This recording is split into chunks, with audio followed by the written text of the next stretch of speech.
ایک حدیث میں آتا ہے کہ اللہ تعالیٰ نا مسکراتے ہیں اس بندے کے اوپر. کیوں مسکراتے ہیں؟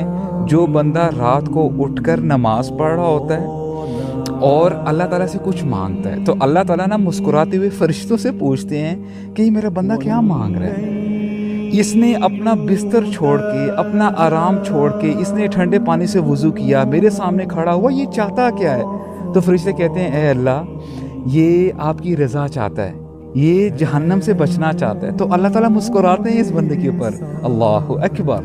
یعنی ہمیں یہ مسکراہٹ زیادہ محبوب ہونے چاہیے بجائے اس کے کہ ہم اللہ تعالیٰ کو ناراض کریں اور لوگوں کو جو ہے خوش کرنے کے پیچھے جو ہے ہم حلال حرام کی تمیز چھوڑ. یہ وہ رب ہے سبحان اللہ جو آپ سے اتنی محبت کرتا ہے کہ ایون دو آپ اس کو ڈس اوبے کرتے ہیں دن رات، he is still giving you time to breathe, he is still giving you opportunities, he is still feeding you.